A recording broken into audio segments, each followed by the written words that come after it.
Is Airbnb in the UK on the decline? Well, with recent government changes, landlords are finding themselves with a new set of challenges, and naturally, they are rethinking their strategies. Now, in this video, I'm going to break down as to what's happening right now, how it's impacting investors, but most importantly, if you're a savvy investor, how you can make the most of the opportunity for short-term rental in the UK. Stay tuned. Let's start with a story. Meet John, a London-based landlord who for years has been comfortably renting out his property on a long-term rental basis.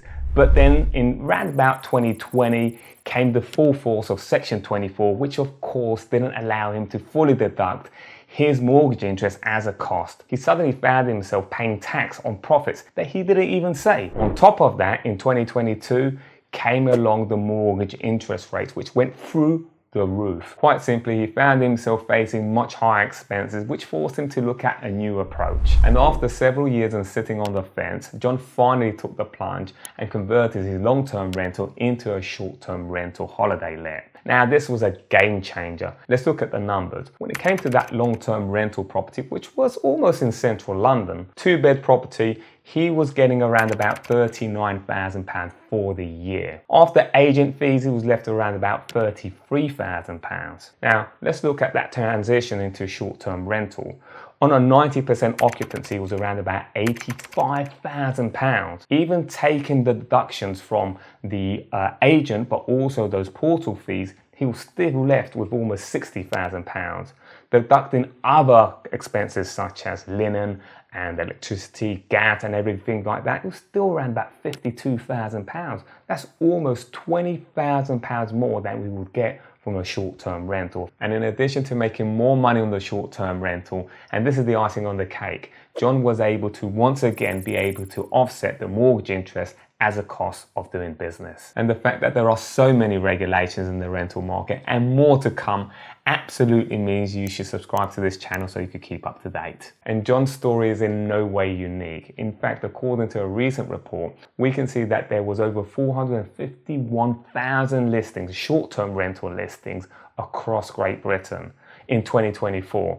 And if you compare that to 2019, that's more than a 30% increase. And it's certainly not all smooth sailing from here on. Why? Because John, like many other landlords in the short-term rental sector, are going to be facing some major changes in 2025 in April, whereby short-term rental tax system is going to be treated the same way as those long-term rentals. And they're going to be removing that benefit of being able to deduct your mortgage interest costs, at least, as a cost of doing business. So another issue that they may be finding, which we're seeing in some parts of the country, is the council tax for anyone doing holiday lets doubling, and we even hear rumours of even tripling. And of course, this is something that landlords are starting to brace for. And naturally, these added pressures are driving some investors out of the rental market. In fact, Rightmove recently reported that 18% of listings on the market right now were formerly rented properties, and London leading the way with 29% of properties on the market for sale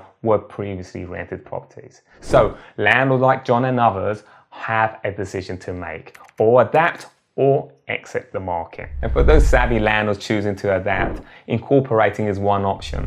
In fact, in 2024, we saw a record number of 46,000 limited companies set up so far. And this, of course, enables landlords to continue to benefit from deducting their mortgage interest as a cost, whereby those individual landlords won't be able. And if you're a landlord or a tenant, I'm always curious as to what your thought is, whether it's short-term rental or long-term. Leave me a comment below. And this trend has surged, with southern landlords leading the way, with 59% of companies being set up in this part of the country. But what about those who are fed up and choose to exit the market? And we could see areas in the country like Cornwall that have seen an increase in listings of up to 40%. There are different reasons for this, but one of the main reasons, of course, are those regulations, but also possibly there are areas of the country that saw an oversupply of short-term rentals, and now because of those doubling and perhaps even tripling of council tax in some areas has spooked a lot of investors.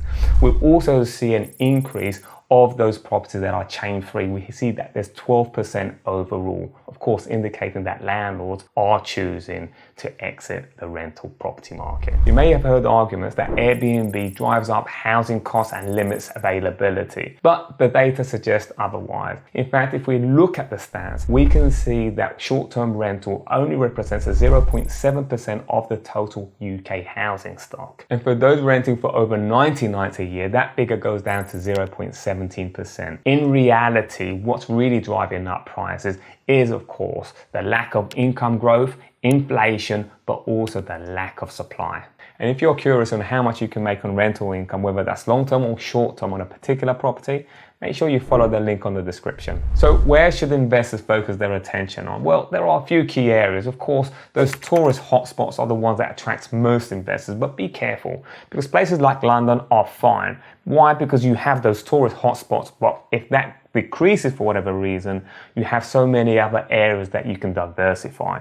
Whereas if you had somewhere like Cornwall, if tourism came and plummeted for whatever reason, then you're going to find yourself in a very sticky situation. And then you have those workation destinations. Of course, with remote working on the rise, you've got some great places that you can look to invest. With amenities like high-speed internet and scenic workspaces, are experiencing a surge in popularity. Think destinations like Jersey and parts of the Scottish Highlands. And then you've got wellness and cultural destinations. You've got wellness tourism is booming. So properties near spa towns or natural retreats are really on demand.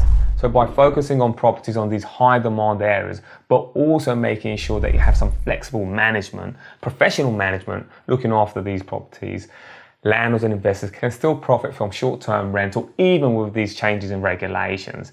But having the right strategy is of course going to be key. And to find out the true impact of Airbnb in the UK, make sure you watch my next video.